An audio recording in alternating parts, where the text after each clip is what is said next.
Bienvenue dans Harmonie intérieure, je suis Peggy, sophrologue et hypnothérapeute et je suis tellement contente de te retrouver pour ce 6e épisode de notre capsule des blessures en lien.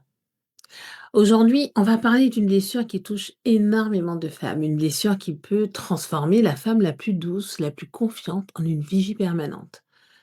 Une blessure qui se loge dans le contrôle, dans la suspicion, dans cette difficulté constante à se laisser aller, à faire confiance, à lâcher. Cette blessure, c'est la blessure de trahison. Avant de commencer, j'ai quelques questions à te poser. Écoute juste ce qui résonne en toi. Est-ce que tu as du mal à déléguer parce que tu es persuadé que personne ne fera aussi bien que toi? Ou encore, est-ce que tu vérifies les choses plusieurs fois, même quand on t'a donné une réponse? Est-ce que dans ton couple, tu surveilles le téléphone, l'agenda, les retards inexpliqués? Est-ce que tu as l'impression de devoir tout contrôler dans ta vie pour te sentir en sécurité? Ou encore, est-ce que la confiance, pour toi, c'est quelque chose qu'on doit mériter, prouver, justifier en permanence? Si tu te reconnais dans une de ces questions, une de ces phrases, reste avec moi. Cet épisode est pour toi. Et peut-être aussi pour quelqu'un que tu aimes, ta mère, ta sœur, ta meilleure amie. Parce que la blessure de trahison, on la porte rarement seule. Souvent, elle se transmet ou elle se devine chez quelqu'un de proche. Alors avant de commencer, je veux te raconter l'histoire d'une femme que j'accompagne, parce qu'à travers elle, beaucoup d'entre vous vont se reconnaître. Pour l'épisode, on l'appellera Mathilde. Le prénom est modifié comme toujours. Mathilde, c'est une femme brillante, 42 ans, chef de projet dans une belle agence de communication, mariée depuis 16 ans. Elle a 2 enfants, 8 et 11 ans. Quand elle est arrivée dans mon cabinet, elle est venue pour, je cite, apprendre à refaire confiance.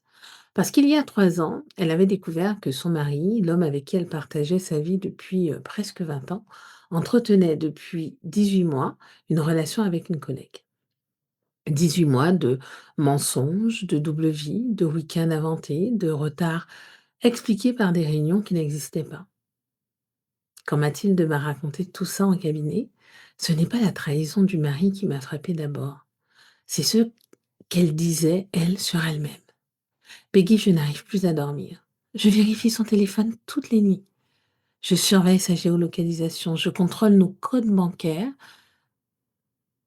J'ai même commencé à surveiller mes propres enfants. Je deviens quelqu'un que je ne reconnais pas.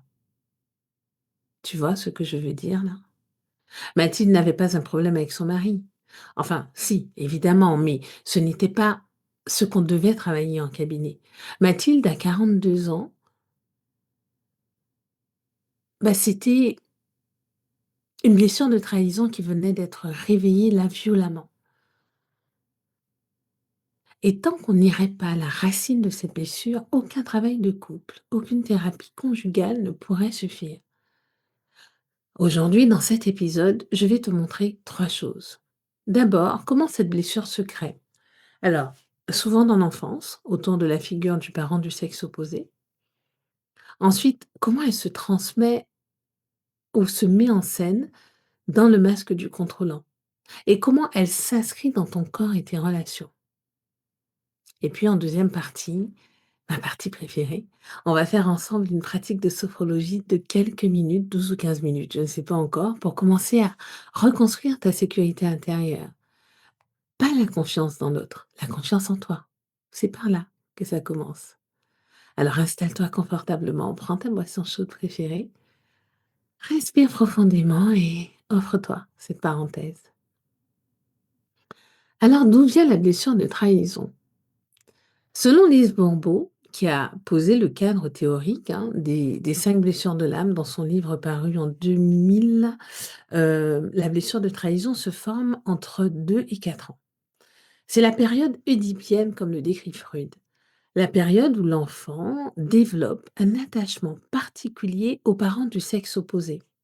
La petite fille tombe amoureuse de son papa, le garçon s'attache passionnément à sa maman. Et cette période, elle est fondatrice pour une raison précise. C'est là que l'enfant apprend ce qu'est la confiance et c'est plus précisément ce que c'est de pouvoir compter sur la parole donnée. Concrètement, Quelles situations peuvent éveiller cette blessure? Et là encore, comme dans tous les épisodes précédents, je veux le redire, on ne fait pas le procès des parents. La plupart des situations sont involontaires, parfois même invisibles aux yeux de l'adulte, mais l'enfant, lui, capte sans filtre. Un parent qui ne tient pas ses promesses. Papa va t'amener au parc ce week-end, c'est promis. Et le week-end arrive, papa a un imprévu, papa oublie, papa promet pour la semaine suivante. Une fois, l'enfant pardonne. Deux fois, il s'adapte. Trois fois, il commence à enregistrer. On ne peut pas faire confiance à ce qui est promis. Un parent ment, ou un parent qui ment, même par omission, pas forcément des grands mensonges, hein, mais des petits répétés. Maman doit aller à un rendez-vous, alors qu'elle va voir son amant. Papa est en voyage d'affaires, alors qu'il dort chez sa nouvelle compagne. L'enfant ne sait pas la vérité, mais son inconscient capte les décalages entre ce qui est dit et ce qui est ressenti. Et il se construit une méfiance fondamentale. Un parent qui change brutalement de comportement, le papa adorable qui devient soudain froid, distant après l'arrivée d'un nouveau bébé, la maman tendre qui se met à crier après un événement traumatique. L'enfant ne comprend pas ce qui s'est passé. Il enregistre seulement l'amour peut disparaître sans prévenir. L'infidélité d'un parent, découverte par l'enfant, par exemple, soit directement, soit indirectement à travers les conflits parentaux, les disputes, les séparations brutales. C'est la trahison archétypale, celle qui marque le plus profondément, celle que beaucoup de femmes que je reçois en cabinet portent encore des décennies plus tard. La rupture du lien oedipien. Le papa qui se moque de la petite fille qui veut se marier avec lui. Pas méchamment, peut-être, mais l'enfant ressent une humiliation et une trahison du lien tendre qui s'était construit. Au cœur de cette blessure, il y a une croyance qui s'installe et qui va structurer toute la vie d'adulte. On ne peut pas faire confiance. Ceux qui m'aiment finiront par me trahir. Donc je dois tout contrôler pour ne plus jamais être prise au dépourvu. Et je reviens à Mathilde, quelques secondes, quelques minutes, parce qu'on a fait ce travail ensemble au cabinet. Et ce qu'on a découvert lors de la première séance, c'est que Mathilde avait 7 ans quand son père a quitté la maison familiale. Pas pour partir vivre seule, pour partir vivre avec une autre femme. Et Mathilde, du haut de ses 7 ans, avait entendu sa mère crier au téléphone une phrase qui s'est gravée en elle. Tu nous as trahis, toutes les deux, sa mère et elle. À 7 ans, le cerveau de Mathilde a enregistré ça. Et 35 ans plus tard, son corps réagissait à la trahison de son propre mari, comme si c'était une répétition de la trahison du père. Pas parce qu'elle confondait les deux hommes, parce que son système nerveux avait été câblé dès l'enfance à anticiper la trahison comme inévitable. Et c'est ce qu'on appelle, en thérapie, la répétition transgénérationnelle. Les blessures de l'enfance ne se ferment pas avec le temps. Elles attendent en sommeil. Et elles se réveillent au moindre événement adulte qui ressemble, même de loin, à la blessure d'origine. Face à cette blessure de trahison, l'enfant développe un masque de protection. Pour cette blessure, ce masque s'appelle le contrôlant. Et ce mot, contrairement à d'autres, dit assez bien ce qu'il signifie.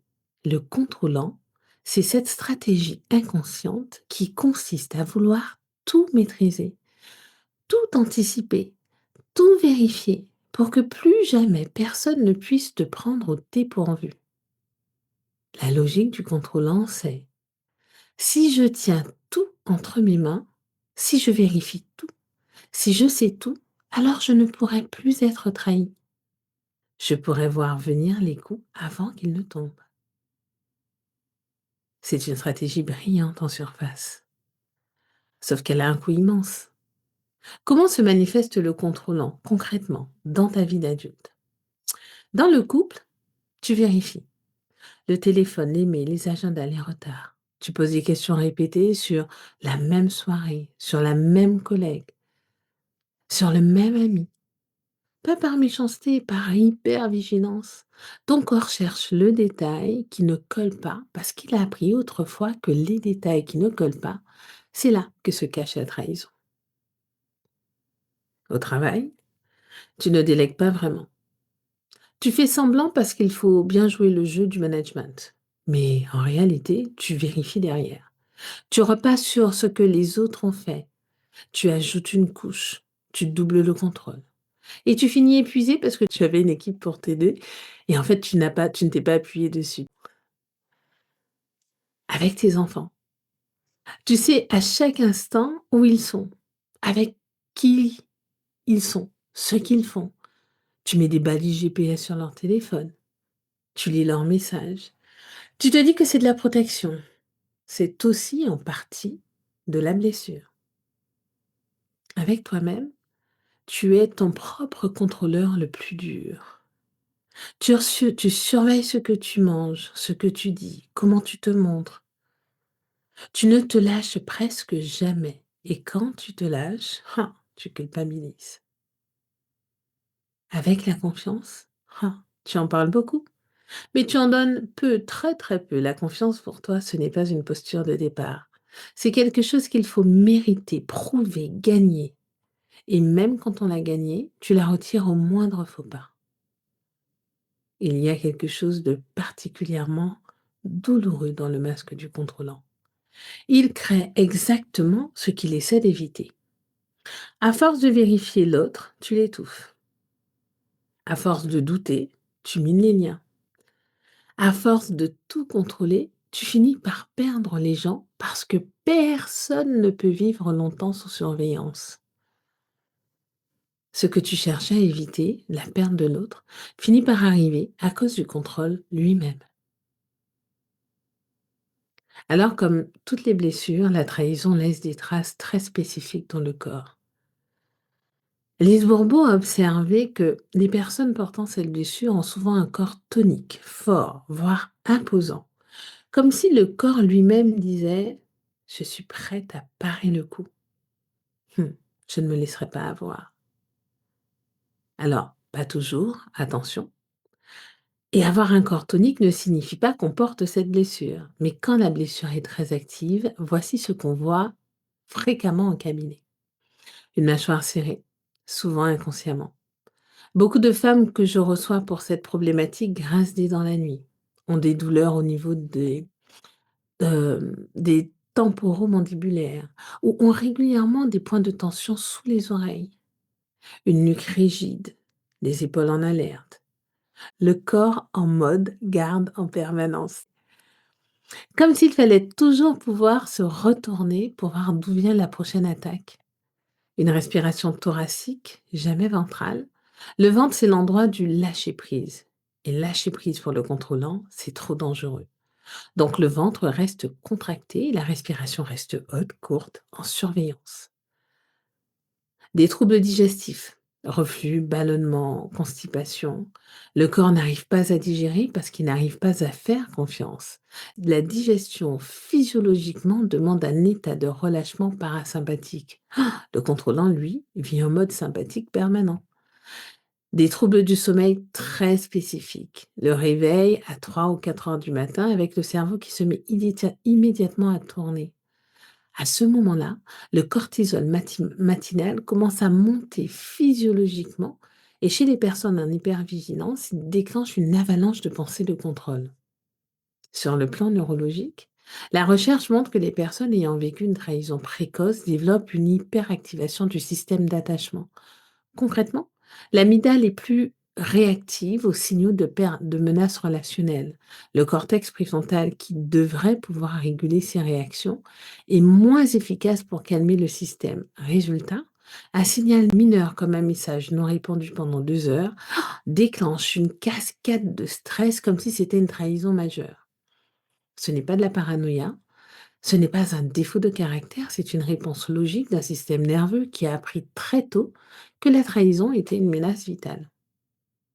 Et la bonne nouvelle, car il y a toujours une bonne nouvelle, c'est que je te dis, et c'est ce que je te dis dans chaque épisode, ce qui est inscrit peut être réinscrit.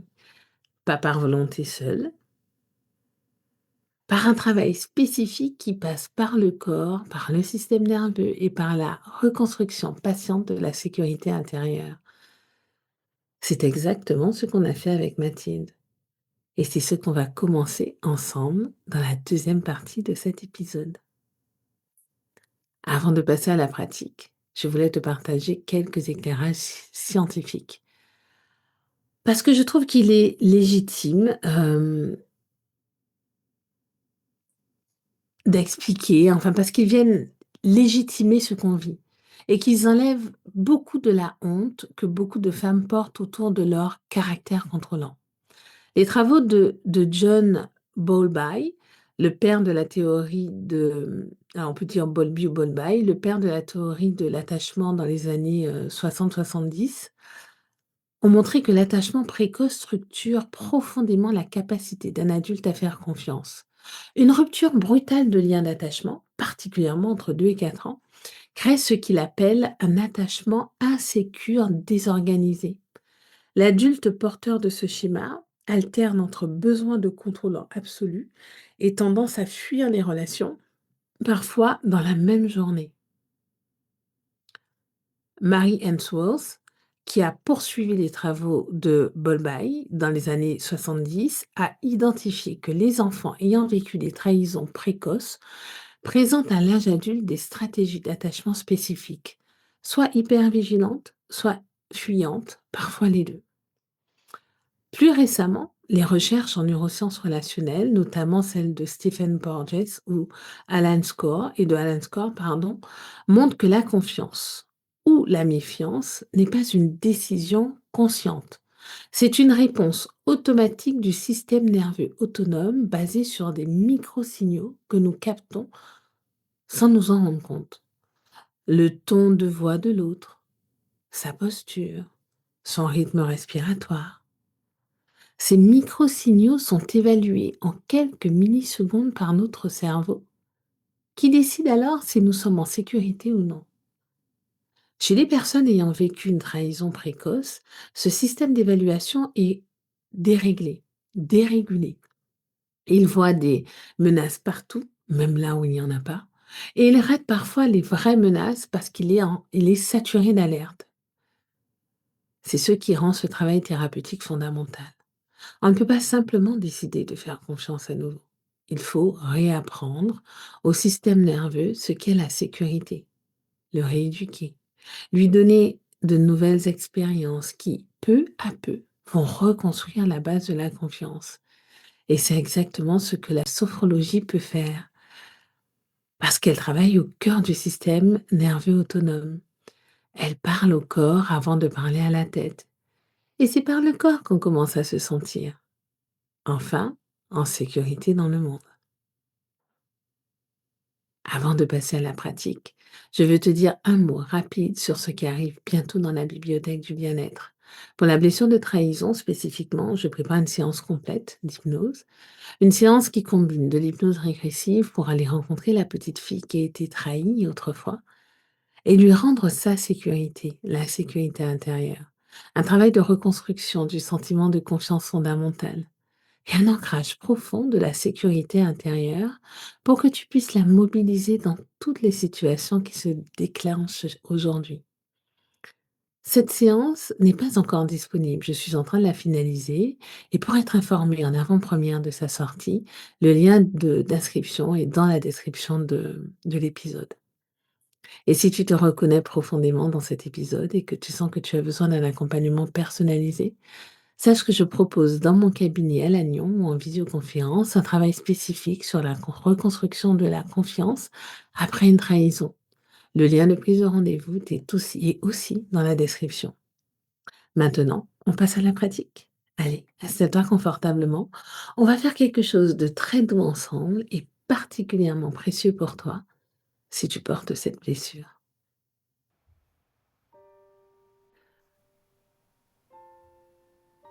Reconstruire ma sécurité intérieure. Pour cette pratique, je te recommande d'être installé allongé si tu le peux, ou assise dans un fauteuil confortable, le dos bien soutenu, les deux pieds à plat sur le sol.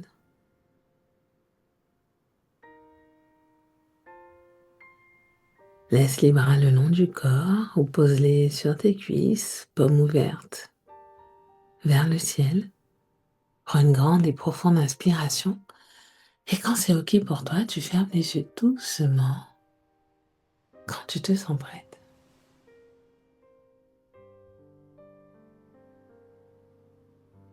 Et commence par observer simplement comment tu es là, à ce moment précis, sans rien changer, juste en accueillant comment tu te tiens, comment tu respires, ce que tu sens.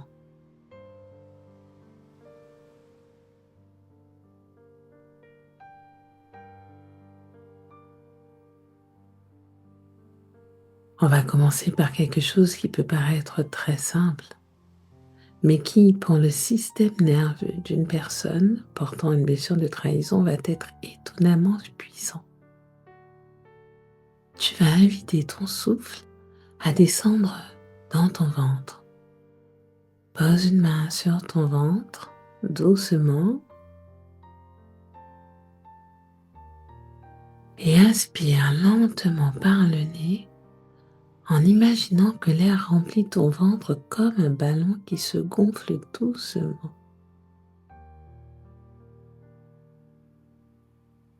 Et expire par la bouche longuement en sentant ton ventre redescendre.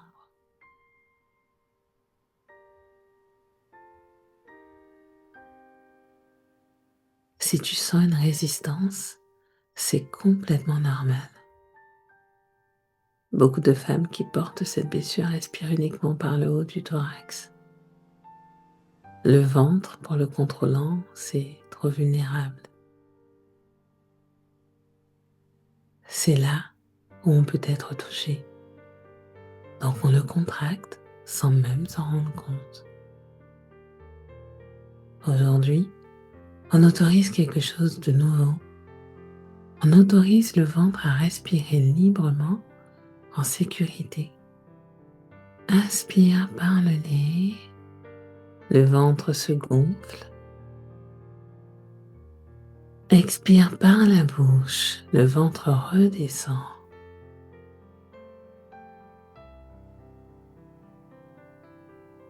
Continue à respirer ainsi à ton rythme.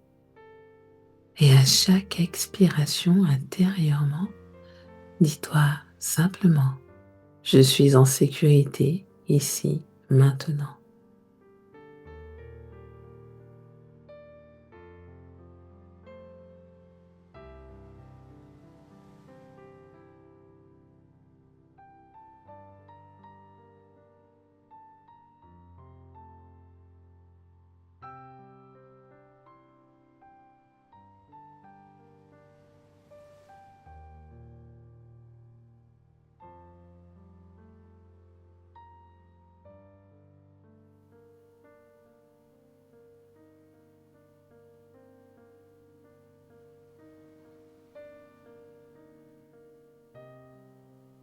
Maintenant, je vais te demander de porter ton attention vers le bas de ton corps, vers tes pieds ou vers tes fessiers en contact avec ta surface.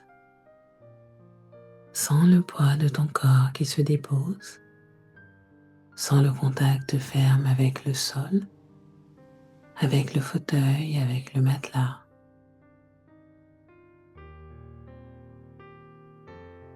Et imagine maintenant que chacun de tes points d'appui, des racines lumineuses commencent à descendre doucement vers la terre. Des racines profondes, solides, stables.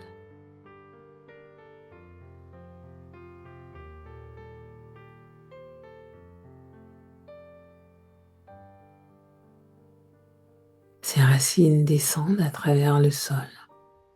Elles s'enfoncent, elles trouvent leur place et elles t'ancrent profondément dans quelque chose de plus grand que toi. Quelque chose qui ne peut pas te trahir. Quelque chose qui est toujours là, toujours présent, toujours fiable. La terre le sol, la gravité elle-même.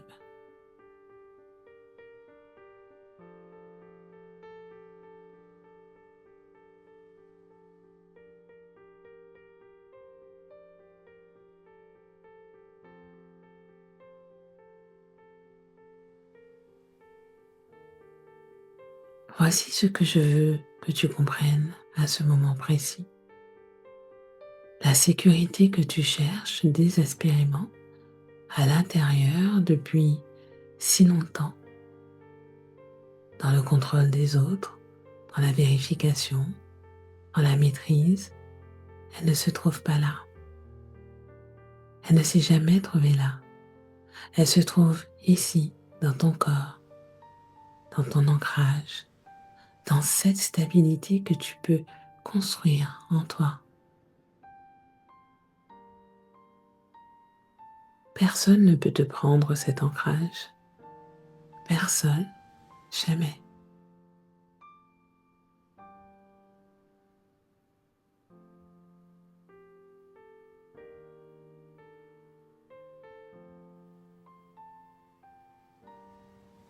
Continue à respirer en sentant tes racines, en sentant ton corps lourd et stable.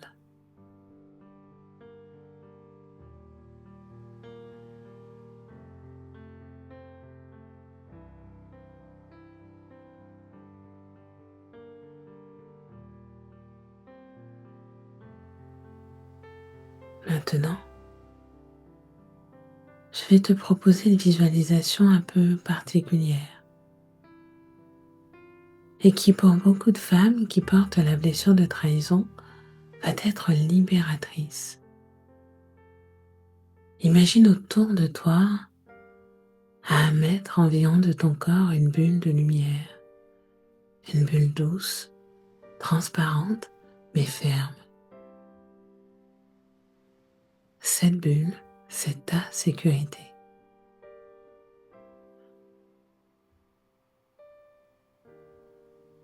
Cette bulle ne te coupe pas du monde. Tu peux voir à travers, tu peux entendre, tu peux respirer. Elle te laisse en lien avec les gens que tu aimes. Mais elle filtre. Elle te protège de ceux qui pourraient te blesser. Elle absorbe les coups. Elle adoucit les agressions. Et surtout, elle est à toi. Personne ne peut la toucher de l'extérieur. Tu es la seule maîtresse.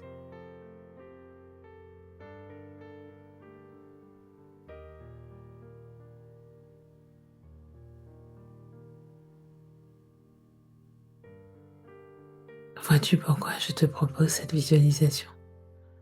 Parce que la blessure de trahison te pousse à croire que la seule façon d'être en sécurité, c'est de contrôler tout ce qui vient de l'extérieur, tout ce que les autres font, disent, pensent. Mais c'est une stratégie épuisante et elle est vouée à l'échec. Parce que tu ne peux pas tout contrôler, personne ne peut. Cette bulle de lumière, c'est l'inverse. C'est l'idée que tu peux laisser les autres être ce qu'ils sont, faire ce qu'ils font, et que tu restes en sécurité à l'intérieur parce que ta protection vient de toi. C'est ça, la vraie sécurité intérieure.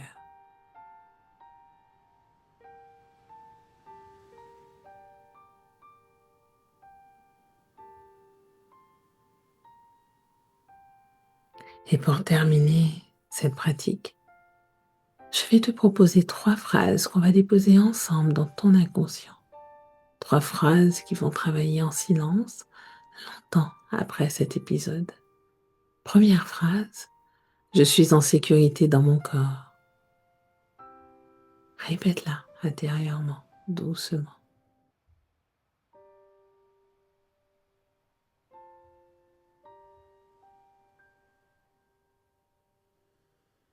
Mon corps, ce n'est pas un champ de bataille. Ce n'est pas un endroit à surveiller. C'est mon refuge, mon ancrage, ma maison.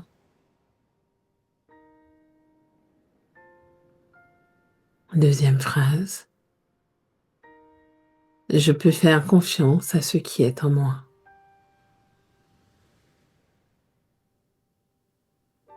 Pas confiance à l'autre, pas tout de suite. Confiance à ce qui est en moi, à ma capacité de sentir, à ma capacité de discerner, à ma capacité de me protéger sans me couper.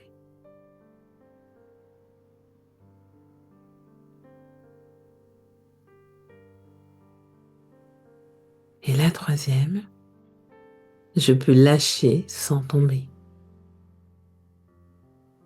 Lâcher prise, ce n'est pas tomber. Ce n'est pas perdre le contrôle.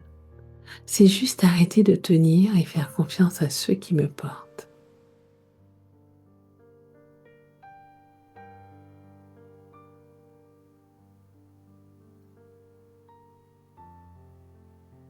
Doucement, je vais te ramener.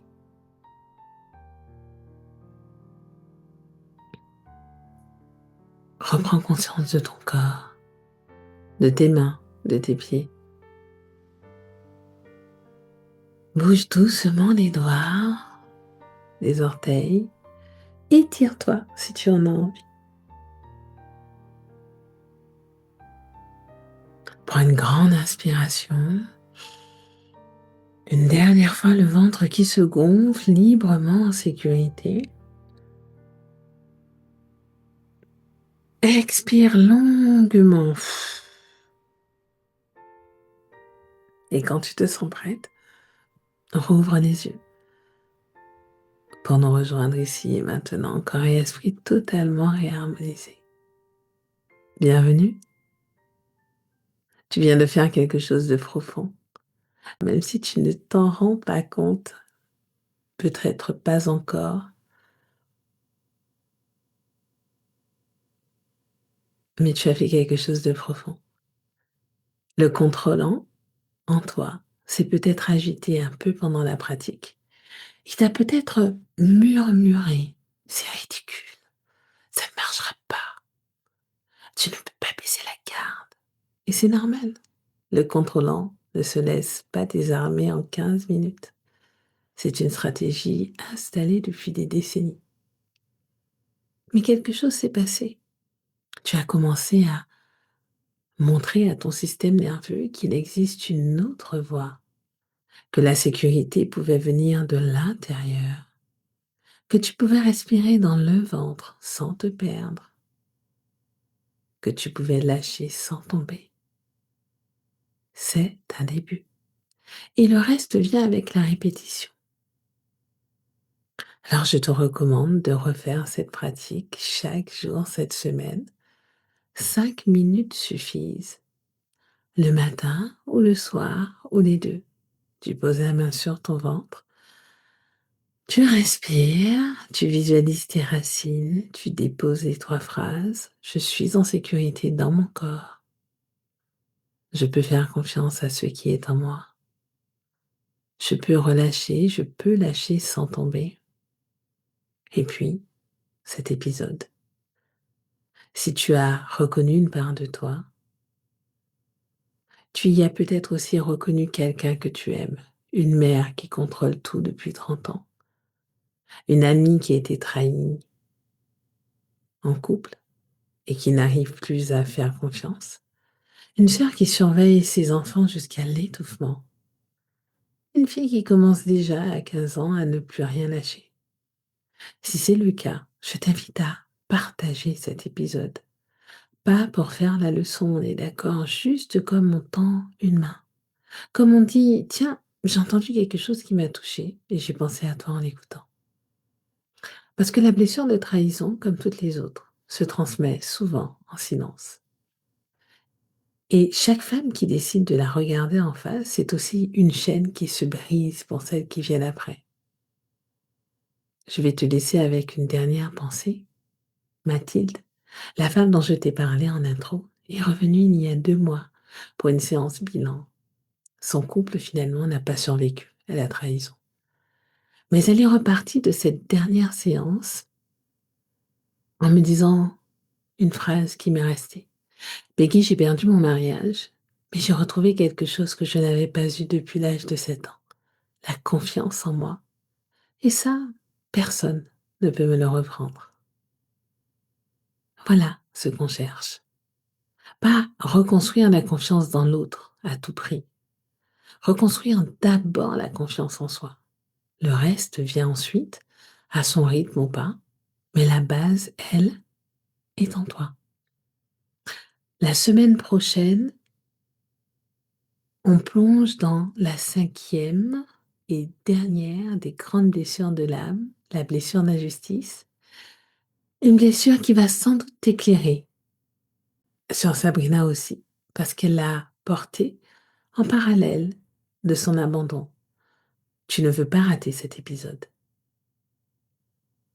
Mets l'alerte, abonne-toi. Si tu veux aller plus loin sur la blessure de trahison, la séance complète d'hypnose arrive prochainement dans la bibliothèque du bien-être. Le lien d'inscription est dans la description. Et si tu sens que ce que tu vis aujourd'hui mérite un accompagnement personnalisé, mon cabinet est à Lannion ou en visioconférence, je t'accueille, je t'accompagne. Le lien est aussi dans la description. Merci d'avoir été là avec moi aujourd'hui. Tu es courageuse, tu es lumineuse et tu mérites de te savoir en sécurité, en toi-même, quels que soient les mouvements de ton monde, du monde autour. Prends soin de toi et de celle que tu aimes. Et je te laisse avec ce que j'aime te rappeler en fin d'épisode. Ton cerveau t'écoute. Alors parle-lui avec bienveillance. À très vite.